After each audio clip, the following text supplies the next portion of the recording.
Hi friends, ఈరోజు main stage గురించి చెప్తున్నాను. అయితే మెయిన్ స్టేజ్లో సహజంగా స్టార్టింగ్ స్టేజ్లో సౌండ్ డిస్టార్ట్ అయిపోవటం, తర్వాత బాగా ఈక్యూ ఎక్కువైపోవటం, తర్వాత కంప్రెషర్స్ ఎట్లా వాడాలో తెలియకపోవటం, సౌండ్ అంతా పగిలిపోవటం, ఓవర్లోడ్ అయిపోవటం, ఇలాంటివన్నీ జరుగుతూ ఉంటాయి సహజంగా. అయితే చాలామంది అడుగుతూ ఉంటారు, అన్న ఎలా ఈక్యూ చేసుకోవాలి, కంప్రెషన్స్ ఎట్లా చేసుకోవాలి, లిమిటర్స్ ఎట్లా వాడాలి, తర్వాత ప్యాచెస్ ఎలా చేసుకోవాలని కొంతమంది అడుగుతూ ఉంటారు. అయితే మెయిన్ సౌండ్ క్లారిటీ రావట్లేదన్నా అని చాలామంది అడుగుతూ ఉంటారు. సౌండ్ కార్డ్ ఏది వాడాలి, తర్వాత నాది సౌండ్ అంతా పగిలిపోతుంది, క్వాలిటీ లేదన్నట్టు చాలామంది చెప్తూ ఉంటారు. వీటన్నిటి గురించి నేను ఈరోజు చెప్పాలని ఈ వీడియో చేస్తూ ఉన్నా. అయితే చూడండి, ఇక్కడ నేను జస్ట్ కొన్ని ప్యాచెస్ చేసుకున్నా, ఓన్లీ జస్ట్ ఈ ట్యూటోరియల్ కోసం. తర్వాత ఇక్కడ ఈక్వలైజర్స్ ఉన్నాయి. వీటన్నిటి గురించి, అంటే ఎందుకు నేను ఇక్కడ 3 ఇన్స్ట్రుమెంట్స్ తీసుకున్నా, తర్వాత దాన్ని ఎందుకు తగ్గించా, దాన్ని ఎలా ఈక్యూ చేసుకున్నా, ఏంటి ప్రాబ్లమ్స్ అనేది నేను ఒక్కొక్క ఈ మామూలుగా ఈ ఇన్స్ట్రుమెంట్స్ తోటి నేను మీకు చూపించడానికి, ఎక్స్ప్లెయిన్ చేయడానికి ట్రై చేస్తున్నాను. చూడండి, ఫస్ట్ నేను పియానో, తర్వాత ప్యాడ్స్, బెల్స్ తీసుకున్నా.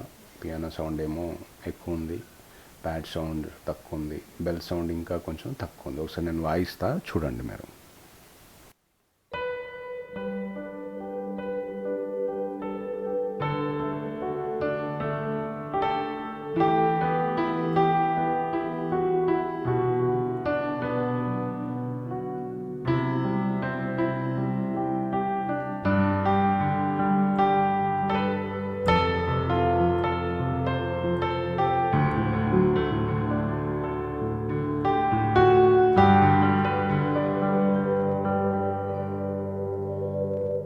చూడండి, దీంట్లో పియానో సౌండ్ ఏమో ఎక్కువ ఉంది, తర్వాత ఓమ్ ప్యాడ్స్ బాగా తక్కువ ఉన్నాయి, తర్వాత బెల్స్ చాలా తక్కువ ఉన్నాయి. ఎందుకు బెల్స్ చాలా తక్కువ ఉన్నాయి అంటే, ఏదో జస్ట్ పియానో ఉంటే బాగుండదు, మరి ఎంటీగా ఉంటే బాగుండదు అని చెప్పి దానికి సపోర్ట్గా నేను బెల్స్ వేసాను లైట్గా. తర్వాత ఓమ్ ప్యాడ్స్ కూడా బాగా తగ్గించేసాను. ఒకవేళ ఇది ఎక్కువ పెడితే ప్రాబ్లం ఏంటంటే, చూడండి ఒకసారి మీరు, బాగా పెంచేస్తున్నాను నేను దాని ఒరిజినల్ సౌండ్కి. ఇప్పుడు చూడండి, డిస్ట్రాట్ అయిపోతుంది. హోమ్ ప్యాడ్ అనేది మొత్తం ఆ ప్యాచ్ని డిస్ట్రాట్ చేసేస్తూ ఉంది. అయితే ఈ డిస్ట్రాట్ చేస్తుంది కాబట్టి నేను దాన్ని తగ్గిస్తున్నాను. తర్వాత దీని స్వభావం ఏంటిదంటే, పియానోనేమో అట్లా వచ్చిన తర్వాత ఆగిపోతుంది, ఇదేమో పియానో ఆగిపోయిన తర్వాత రైజ్ అవుతుంది అనమాట. దీని అటాక్ అనేది స్లోగా ఉంటుంది, మెల్లగా పైకి వెళ్తుంది. అర్థమైందండి? చూడండి, మళ్ళీ అబ్జర్వ్ చేయండి. పియానోనేమో వాయించిన తర్వాత కొంచెం సేపటికి కిందకి వెళ్ళిపోద్ది, ఇదేమో పైకి వెళ్ళిపోతుంది. చూడండి ఒకసారి, అది కూడా చూడండి, పియానో అయిపోయిన తర్వాత ఇది లిఫ్ట్ అవుతుంది, అందుకని అది పీక్స్కి వెళ్ళిపోతుంది అనమాట. ఆ పీక్స్కి వెళ్తుంది కాబట్టి దాన్ని నేనేం చేశానంటే బాగా తగ్గించేసాను. అంటే అది ఎంతవరకు పీక్స్కి వెళ్తే చాలు అనుకున్నంత ఉంచి మిగతాదంతా తగ్గించేస్తుంది అనమాట. ఈ విధంగా మనం ఏ దాని లెవెల్ ఎలా పెట్టుకోవాలి, ఎందుకు పెట్టుకోవాలి అనేది మనం రీజనబుల్గా ఆలోచించి పెట్టుకోవాలి. ఏదో మనం ఉంది కదా అని సౌండ్ తగ్గించడం, ఇట్లా ఐడియా లేకుండా చేయటం అనేది మనం చేస్తూ ఉంటాం అనమాట చాలామంది. తర్వాత దానికి ఈక్యూ కూడా కొంచెమే చేశాను. ఈక్యూ కూడా ఇష్టం వచ్చినట్టు చేస్తూ ఉంటారు చాలామంది. ఓన్లీ ఈ ఫ్రీక్వెన్సీస్ మాత్రమే కొంచెం తగ్గించాను నేను, ఎందుకంటే అక్కడ బాగా డిస్టార్ట్ అవుతుంది. మీరు చూడండి ఒకసారి, అది కూడా చూడండి, అక్కడ మాత్రం మనకి పీక్స్ అవుతుంది, అందుకని నేను దాన్ని కొంచెం ఈక్యూ చేశాను, కొంచెం షార్ప్నెస్ పెంచాను అనమాట. తర్వాత ఈక్వలైజ్ కూడా ఇష్టం వచ్చినట్టు ఎంత పడితే అంత చేసేయకూడదు. తర్వాత దాని ఒరిజినల్ టోన్ అనేది పాడు చేయకూడదు అనమాట. ఈ ఈక్యూ వల్ల మన టోన్ అనేది పాడైపోతూ ఉంటుంది. యాక్చువల్లీ మనకు శాంపిల్స్ చేసేటప్పుడే వాళ్ళు ఏం చేస్తారంటే, నీట్గా ప్రీ యాంప్స్ వాడి తర్వాత మంచి ఈక్వలైజ్ చేసి, అంటే ఆ టోన్ పోకుండా కరెక్ట్గా ఆ టోన్ మనకి క్వాలిటీ ఎక్కడ మిస్ కాకుండా మనకి తయారు చేసి మనకి సాఫ్ట్వేర్ లాగా ఇస్తారు. మనం దాన్ని మళ్ళీ ఇష్టం వచ్చినట్టు ట్వీక్స్ చేయటం వల్ల దాని ఒరిజినాలిటీ అనేది పోద్ది అనమాట. చాలామంది ఇష్టం వచ్చినట్టు ఈక్యూ చేస్తూ ఉంటారు.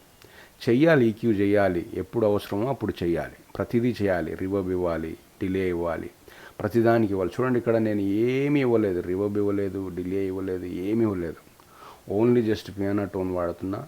దానికి సాఫ్ట్వేర్లోనే ఆల్రెడీ కొంచెం రివర్బ్ ఉంటుంది, దాన్ని అలాగే ఉంచి నేను ఏమి చేయట్లేదు, ఇక్కడ డిలే కానీ ఏమి ఇవ్వట్లేదు. చూడండి ఇక్కడ కూడా ఏమీ లేదు, ఓన్లీ చిన్న ఈక్యూస్ చేసి అంతే.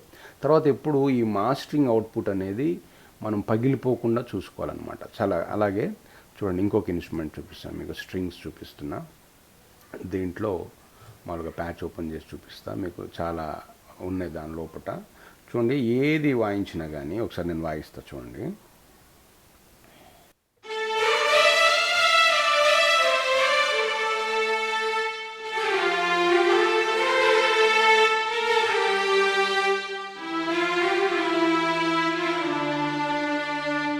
చూడండి ఇక్కడ ఇన్ని ట్రాక్స్ ఉన్నాయి కానీ ఏది ఓవర్లోడ్ అయిపోవట్లేదు ఇక్కడ.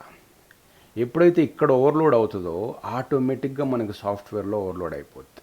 అందుకని ఇన్స్ట్రుమెంట్స్ ఎన్ని ఉన్నా కానీ, ఎన్ని ప్యాచెస్ వేసుకున్నా కానీ ఇక్కడే మనం ఓవర్లోడ్ కాకుండా చూసుకోవాలి. ఇక్కడే మనకి రెడ్ కానీ ఆరెంజ్ కానీ వెళ్ళకుండా చూసుకోవాలన్నమాట. చూడండి ఏ టోన్ మనకి ఎంత గట్టిగా వాయించినా అది పీక్స్ అవ్వట్లేదు. ఇప్పుడు మాస్టర్లో మనకి కొంచెం పీక్ అవుతుంది. ఎందుకు? బాగా గట్టిగా అంత గట్టిగా మనం ఎప్పుడు వాయించాం. అంత గట్టిగా ఒకవేళ వాయించాలనుకుంటే దాన్ని ముందే మనం కొంచెం తగ్గించుకొని అది పీక్స్కి వెళ్ళకుండా చూసుకోవాలన్నమాట. ఎంత గట్టిగా వాయించినా కానీ అది పీక్స్కి వెళ్ళకూడదు. ఇక్కడ మనం ఆల్మోస్ట్ కంట్రోల్ చేసుకోవాలి. తర్వాత ఇక్కడ దాటిన తర్వాత ఏదన్నా ఉంటే మనం ఇక్కడ కంట్రోల్ చేసుకోవాలి. తర్వాత దీనికి చిన్న రివర్బ్ ఇచ్చాను నేను. రివర్బ్ కూడా మనకి ఇట్లా కొట్టగానే తెలిసిపోతుంది, అది ఎండ్ ఉంది కదా, తెలిసిపోద్ది. మనం ఎక్కువ ఇచ్చామనుకోండి బాగా మనకి అదిగోండి నాయిస్ క్రియేట్ చేస్తుంది. దాని అందుకని బాగా తగ్గించుకోవాలి, ఇక్కడ తగ్గించుకోవాలి, సైజ్ తగ్గించుకోవాలి, డిస్టెన్స్ తగ్గించుకోవాలి, ఇక్కడ పెట్టి కూడా బాగా తగ్గించుకోవాలి. ఎప్పుడైతే ఇవన్నీ మనం తగ్గించుకొని కొంచెమే వచ్చేటట్టు మనం ప్లాన్ చేసుకున్నామంటే ఆ టోన్ అనేది డిస్టార్ట్ కాదు. మనకి రివర్బ్లో కూడా ప్రాబ్లం చేయొద్దు, తర్వాత ఈక్యూలో కూడా ప్రాబ్లం చూడండి. ఇక్కడ ఈక్యూ కూడా నేనేం చేశానంటే కొంచెం బాగా హైస్ అంటే వినిపించే లెవెల్స్ పెంచాను అనమాట ఈ స్ట్రింగ్స్కి ఎక్స్పెషల్లీ. ఎందుకంటే వేరే వాటితోటి మనం టాలీ చేసి చూస్తే ఇది కొంచెం తక్కువ వినిపిస్తుంది, అంటే షార్ప్నెస్ లేదు అన్నట్టు వినిపిస్తుంది అనమాట. అందుకని నేను కొంచెం దానికి ఈక్యూ చేశాను. తర్వాత ఇంకొక ఇన్స్ట్రుమెంట్ ప్లే చేస్తున్నా. దీనికి చూడండి డిలే ఇచ్చాను నేను. ఆల్రెడీ ఆ ఇన్స్ట్రుమెంట్లో కొంచెం రివర్బ్ ఉంది, అయితే డిలే కూడా చూడండి ఎక్కువ ఇవ్వలేదు నేను, జస్ట్ ఏదో కొంచెం. ఈ డిలే వల్ల చాలా ప్రాబ్లమ్స్ అవుతాయి. ఎందుకు ప్రాబ్లమ్స్ అవుతాయి అంటే పాట ఇప్పుడు మనం ఈ డిలే ఏమో 120లోనో దేంట్లోనో ఉంటుంది డిఫాల్ట్గా. మనకి సాంగ్ మనం లైవ్లో ప్లే చేసేటప్పుడు సాంగ్ అది 120లో ఉండదు, 140లోనో 160లోనో లేకపోతే ఎక్కడెక్కడో అది ఉంటుందన్నమాట. ఇలాంటి టైంలో మనం తీసుకున్న ఇన్స్ట్రుమెంట్ డిలే టెంపో వేరు ఉంటుంది, ఒరిజినల్గా పాట లైవ్లో నడిచే టెంపో వేరే ఉంటుంది. అట్లాంటప్పుడు ఈ డిలే అనేది రిథమ్ని క్రాష్ చేస్తుంది. రిథమ్ని క్రాష్ చేసేసి మొత్తం డిలే అయిపోయి మనకి తప్పు రిథమ్ చేసేస్తుంది అనమాట. అందుకని డిలే కూడా చాలా తక్కువ ఉంచుకోవాలి, ఎక్కువ ఉంచుకోకూడదు. దీనికి అసలు ఏం ఈక్యూ లేదు చూడండి. తర్వాత నేను ఎక్కడ కంప్రెషర్స్ కానీ తర్వాత లిమిటర్స్ కానీ ఏం వాడట్లేదు.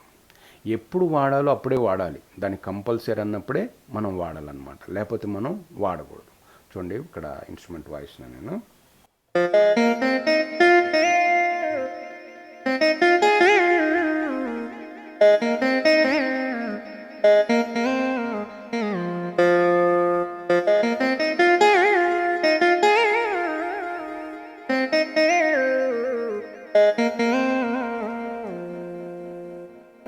అర్థమైందండి. దీనికి అసలు ఏమి ఈక్యూ లేదు, ఏం లేదు. అంటే చాలా నీట్గా ఉంచుకోవటానికి ప్లాన్ చేయాలన్నమాట ప్రతిదీ. తర్వాత సాక్సోఫోన్ ప్లే చేస్తున్నా. ఈ సాక్సోఫోన్ కూడా నేను చాలా టోన్ తగ్గించేసాను అనమాట.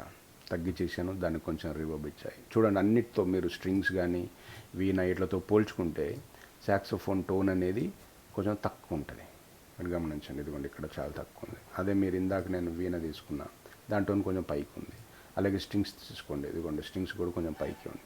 సాక్సోఫోన్ అనేది కొంచెం తక్కువే ఉంది. ఎందుకు తక్కువ ఉందంటే ఇది నేను మాడ్యులేషన్ టూల్ వాడినప్పుడు, మీరు ఈ టోన్ గమనించండి, మాడ్యులేషన్ టూల్ వాడినప్పుడు వాల్యూమ్ అనేది పెరుగుతుంది అనమాట. ఈ టోన్ యొక్క స్వభావం ఇక్కడ చూడండి, నేను మాడ్యులేషన్ కొంచెమే ఉంది ఇక్కడ మీరు చూడండి, నేను మాడ్యులేషన్ వాడినప్పుడు దీన్ని అబ్జర్వ్ చేయండి, ఇదిగోండి ఇక్కడ దీన్ని అబ్జర్వ్ చేయండి. ఇది పెరిగినప్పుడు ఎక్స్ప్రెషన్ మాడ్యులేషన్ ఉంటుంది కదా మనకి, పెరిగినప్పుడు వాల్యూమ్ అనేది ఇంక్రీజ్ అవుద్ది అనమాట. అందుకని నేను ఇక్కడ తగ్గించా. అయితే చూడండి, నేను ఒకసారి ప్లే చేస్తుంది.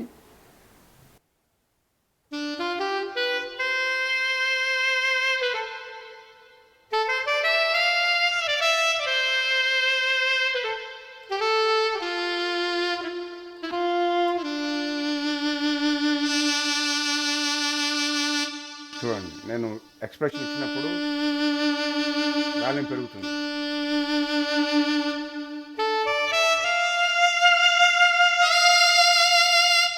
చూసారా? ఇందుకని నేనేం చేశానంటే ముందే మాస్టర్ని తగ్గించుకున్నా. ఇక్కడ ముందే తగ్గించుకున్నా, అంటే అది నాకు పెరుగుతుందని తెలుసు అనమాట. అందుకని అక్కడ ఇది ఎంత ఉండాలి, ఇది ఎంత ఉండాలి, ఇది ఎంత ఉండాలని గుడ్డిగా మనం వెళ్ళిపోకూడదు. టోన్ని బట్టి, దాని ఎక్స్ప్రెషన్స్ని బట్టి, దాని రివర్బ్స్ని బట్టి, దానికి చేసిన ఈక్యూని బట్టి మనం ఎప్పుడు దాన్ని ఎక్కువ పీక్స్కి వెళ్ళకుండా చూసుకుంటూ ఉండాలన్నమాట. మాస్టర్ కూడా ఎప్పుడు ఎఫెక్ట్ చేయకూడదు, రెడ్లోకి వెళ్ళిపోకూడదు. ఎప్పుడైతే ఇక్కడ క్లియర్ ఉంటుందో మీరు అవుట్పుట్ అనేది కూడా 100% క్లియర్ ఉంటుంది. మళ్ళీ ఒకసారి అబ్జర్వ్ చేయండి ఈ టోన్ని.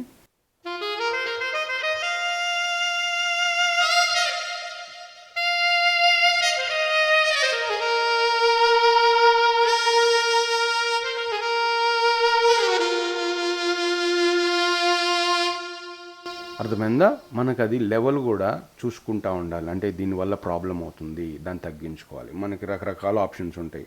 మనకి ఇక్కడ కీబోర్డ్లో తగ్గించుకోవచ్చు, తర్వాత ఇక్కడ తగ్గించుకోవచ్చు. మనకి వాల్యూమ్ పెడల్స్ ఉంటాయి, ఆ వాల్యూమ్ పెడల్స్ ద్వారా తగ్గించుకోవచ్చు. తర్వాత మనకు సౌండ్ కార్డ్ ఉంటుంది, సౌండ్ కార్డులో కూడా మనం వాల్యూమ్ పెంచుకోవచ్చు. ఫస్ట్ ఆఫ్ ఆల్ మనం క్లియర్ చేసుకోవాల్సింది సౌండ్ ఎక్కడంటే మెయిన్ స్టేజ్లో క్లియర్ చేసుకోవాలి. మెయిన్ స్టేజ్లో మీరు క్లియర్ చేయకుండా ఎంత కాస్ట్లీ సౌండ్ కార్డులు వాడినా వేస్టే. చాలామంది ఏం సౌండ్ కార్డు వాడుతున్నారు, తర్వాత ఏ సౌండ్ కార్డు మంచిది అని చాలా టైం వేస్ట్ చేసుకుంటూ ఉంటారు. దాని వెనుక చాలా డబ్బులు కూడా వేస్ట్ చేసుకుంటూ ఉంటారు. ఫస్ట్ మనకు అసలు ఈ మెయిన్ స్టేజ్లో క్లియర్ కాకుండా మనం ఎంత కాస్ట్లీ సౌండ్ కార్డు వాడినా వేస్టే. నేను సౌండ్ కార్డ్స్ గురించి కూడా నేను ఫ్యూచర్లో క్లాస్ చెప్తాను. సౌండ్ కార్డ్ వల్ల కూడా మనకి క్వాలిటీ ఉంటుంది, సౌండ్ మారుతుంది, ఇట్లాంటి అన్ని ఉపయోగాలు ఉన్నాయి. వాటి వల్ల కూడా నేను సౌండ్ కార్డ్స్ గురించి కూడా మళ్ళీ నేను చెప్తాను. ఇక్కడ చూడండి, తర్వాత సెహనాయి తీసుకున్నా. సెహనాయి కూడా ఎక్కువ ఉంది, తర్వాత దాన్ని కొంచెం ఈక్యూ చేశా, తర్వాత దాన్ని కొంచెం రివర్బ్ ఇచ్చాను. చూడండి ఒకసారి. చూడండి, వాయించగానే తెలిసిపోతుంది, అది డిస్టార్ట్ అవుతుందని తెలిసిపోతుంది. మీరు హెడ్ఫోన్స్లో వినండి. ఒకవేళ మీకు అర్థం కాకపోతే హెడ్ఫోన్స్ పెట్టుకుంటే మీకు క్లియర్గా అర్థమవుతుంది. ఏదైనా సెహనైజర్ కానీ కొంచెం స్టూడియో క్వాలిటీ హెడ్ఫోన్స్ పెట్టుకోగానే మీకు ఆ డిస్ట్రాక్షన్ అనేది క్లియర్గా అర్థమైపోతుంది. చూడండి, నేను బాగా ఎక్కువ వాల్యూమ్ ఇచ్చి కొట్టినప్పుడు, అంటే గట్టిగా వాయించినప్పుడు అది పీక్స్కి వెళ్ళిపోతుంది అనమాట. అందుకని కొంచెం తగ్గిస్తున్నా, దాన్ని తగ్గించి వాయిస్తున్నాను.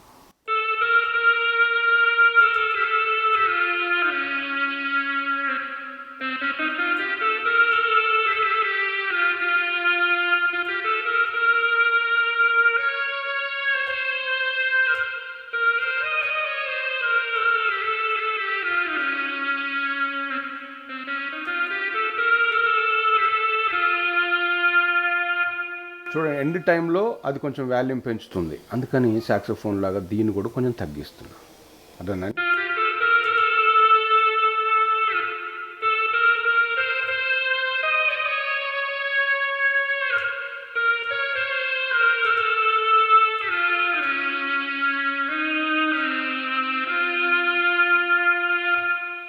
ఈ విధంగా మనం అది చూసుకుంటూ ఉండాలి, ఏది దేని మీద ఎఫెక్ట్ చేస్తుంది. తర్వాత ఈ కీ కూడా మీరు గమనించండి, కొంచెం ఆ మిడ్స్, తర్వాత కొంచెం దీంట్లో బేస్ టోన్, అంటే సాక్సోఫోన్తో పోల్చుకుంటే దీని బేస్ కొంచెం తక్కువ అనిపిస్తుంది అనమాట. ఇప్పుడు మీరు సాక్సోఫోన్ పెట్టండి,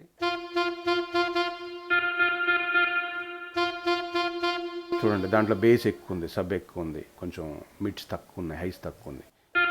ఇది హైస్ ఎక్కువ ఉంది, అందుకని నేను కొంచెం బేస్ పెంచాను అనమాట. ఆ మిడ్స్ కూడా మరీ హార్ష్గా అనిపిస్తే ఇట్లా తగ్గించేయండి. ఆల్రెడీ దాంట్లో ఉంది, కావాలంటే ఇది కొంచెం పెంచుకోవచ్చు, తగ్గించుకోవచ్చు.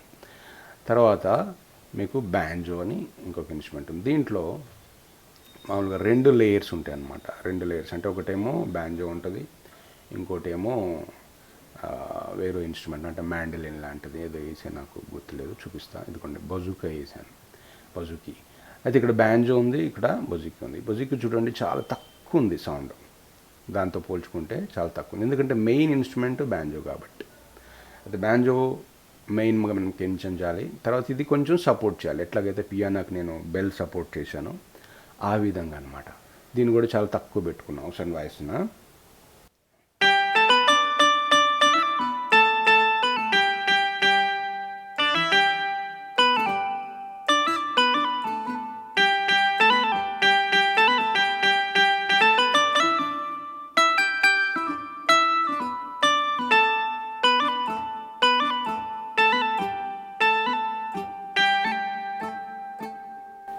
అర్థమైందండి?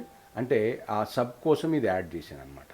ఈ విధంగా మనం ఎన్ని టోన్స్ ఇక్కడ వేసుకున్నా ఫస్ట్ ఆఫ్ ఆల్ ఇక్కడ డిస్టార్ట్ అవ్వకూడదు, తర్వాత సాఫ్ట్వేర్లో డిస్టార్ట్ అవ్వకూడదు.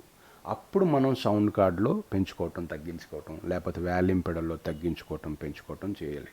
చాలామంది యాంప్లిఫైయర్స్ని తక్కువ చేస్తూ ఉంటారు, తర్వాత స్పీకర్స్ క్వాలిటీ లేవంటూ ఉంటారు, యాంప్ సరిపోలేదంటూ ఉంటారు. ఎప్పుడైనా వాల్యూమ్ కంట్రోల్ ఆఫ్ కంటే ఎక్కువ పెంచితే ఏ యాంప్ అయినా సరే, అది పవర్ యాంప్ అయినా సరే, అది ఎన్ని వేల వోల్టేజ్ ఉన్నా కానీ ఆఫ్ కంటే ఎక్కువ వాడామంటే అది డిస్టార్ట్ అయిపోద్ది. అది యాంప్ ప్రాబ్లం కాదు. మీరు 250 వాట్స్ యాంప్లిఫైర్ పెట్టుకొని మీకు 1000 వాట్స్ లాగా సౌండ్ రావాలంటే అది ఇంపాసిబుల్ అవ్వదు. మీకు సబ్బులు లేకుండా మిడ్స్ హైస్ తర్వాత ఇవన్నీ లేకుండా నాకు సబ్ వినిపించలేదు, నాకు బేస్ రావాలంటే సరిపోదు. మీది ఇండోర్ అనుకోండి, ఒక చిన్న స్పీకరో లేకపోతే ఏదో స్ట్రేంజర్ ఉన్నా కానీ మనకు సబ్ వస్తుంది. అవుట్డోర్లో మనకు హెవీ సబ్బులు ఉంటే తప్ప మనకు సబ్ వినిపించదు. అలాగే మనకు మంచి మానిటర్స్ ఉంటే తప్ప మనకు సబ్ వినిపించదు. ఇవన్నీ మనం మెయిన్ స్టేజ్ మీద ఎఫెక్ట్ చేయకూడదు. మెయిన్ స్టేజ్ మీద ఎఫెక్ట్ చేసేస్తుంది, అసలు దీంట్లోనే ప్రాబ్లం ఉందని చెప్పి ఇష్టం వచ్చినట్టు కంప్రెషర్లు వేసి ఇష్టం వచ్చినట్టు మీరు ఏదేదో చేశారంటే ఇక్కడ ప్రాబ్లం అయిందంటే మీకు అవుట్పుట్ ఏ స్పీకర్లో అయినా ప్రాబ్లం అవుతుంది. అది ఎంత కాస్ట్లీ ఎక్విప్మెంట్ అయినా కానీ ప్రాబ్లం అవుతుంది. అందుకని మెయిన్ స్టేజ్లో మనం ఎప్పుడూ డిస్ట్రాక్ట్లు అవ్వకూడదు. ఏది వాయించినా కానీ మీరు చూడరు. తర్వాత నేను మీకు అన్ని టాలీ చేసి చూపిస్తాను. ఇది చాలా ఇంపార్టెంట్. మెయిన్ స్టేజ్లో ప్రతిదీ మనం టాలీ చేసుకోవాలి. ఈ సౌండ్కి ఈ సౌండ్కి ఈ సౌండ్కి టాలీ చేసుకోవాలి. ఒక్కొక్కసారి ఏమవుద్దంటే ఇదేమో చాలా ఎక్కువైపోద్ది, ఇదేమో చాలా తక్కువ అయిపోద్ది, ఇదేమో మరీ అటు ఇటు కాకుండా ఉంటుంది, ఇది ఇంకా లో ఉంటుంది. ఎప్పుడైతే వీటిలలో మనం మేనేజ్ చేసుకోలేదో మీకు అవుట్పుట్ అనేది చాలా ఇంపార్టెంట్ ప్రాబ్లం అయిపోద్ది అనమాట. అందుకని వీటిలన్నిటిని టాలీ చేసుకోవాలి. మొత్తం మన కన్సర్ట్ అంతా ఒకే లెవెల్కి తెచ్చుకోవాలి. చూడండి, మీకు పియానో పెట్టాను, తర్వాత స్ట్రింగ్స్, తర్వాత సాక్సోఫోన్, మీరు ఇట్లా వాయించగానే ఇది తక్కువ ఉంది ఇది ఎక్కువ ఉందని తెలిసిపోద్ది. అప్పుడు మనం మెయిన్ దాన్ని తగ్గించుకోవాలి. లేకపోతే ఇది దాన్ని డామినేట్ చేస్తుంది అనగానే దాన్ని తగ్గించుకోవాలి. తర్వాత ఇక్కడ వీణ ఇది ఎక్కువ అవుతుంది అనగానే తగ్గించుకోవాలి. అన్నిటినీ మనం టాలీ చేసుకోవాలి. అన్నీ ఒకే లెవెల్లో వచ్చేటట్టు ప్లాన్ చేసుకోవాలన్నమాట. అంటే ఈ వాల్యూమ్ పట్టుకోవద్దు, సౌండ్ పట్టుకోకూడదు. హెడ్ఫోన్స్లో ఏదైతే నువ్వు వాల్యూమ్ పెట్టావో దాన్ని మళ్ళీ టచ్ చేయొద్దు. టచ్ చేయకుండా ఒకే వాల్యూమ్లో వినుకుంటూ వీటిలన్నిటినీ టాలీ చేసుకోవాలి. ఎప్పుడైతే వీటిని నువ్వు టాలీ చేసుకుంటావో అప్పుడు ఆటోమేటిక్గా నీ సౌండ్ సెట్ అయిపోద్ది. నీ సౌండ్ అంతా నీట్గా అయిపోద్ది అనమాట. ఫస్ట్ వీటిని టాలీ చేసుకోవాలి. తర్వాత దేనికి ఎక్కువ పెద్ద పెద్ద ఈక్యూ చేయొద్దు. తర్వాత రివర్బ్స్ కూడా ఇష్టం వచ్చినట్టు రివర్బ్స్ చేయొద్దు. డిలేస్ ఆల్మోస్ట్ మనం లేకుండా వాయిస్తేనే మంచిది. స్టేజెస్ మీద మీరు లాజిక్లో ఏదైనా ప్రోగ్రామింగ్ చేస్తున్నారు, సీక్వెన్సింగ్ చేస్తున్నారు అనుకోండి, అప్పుడు మీరు వాడుకోవచ్చు. ఎందుకంటే లాజిక్ అనేది ఒక సీక్వెన్సింగ్ సాఫ్ట్వేర్. తర్వాత అది కరెక్ట్గా టైమింగ్ తోటి ఉంటుంది. అక్కడ రిథమ్ టైమింగ్లో ఉంటుంది, టెంపో మీద నడుస్తూ ఉంటుంది సాఫ్ట్వేర్ అంతా. అందుకని మనం అప్పుడు వాడవచ్చు తప్ప ఇలాంటప్పుడు స్టేజ్ల మీద ఇలాంటివి మనం వాడకూడదు. అయితే ఇక్కడ మనం క్లియర్ చేసుకోండి, మీకు ఆటోమేటిక్గా సౌండ్ అనేది బాగుంటుంది. తర్వాత నేను సౌండ్ కార్డ్స్ గురించి వీటి గురించి నేను సపరేట్ వీడియో చేస్తాను. అప్పటి వరకు సెలవు. Thank you, bye.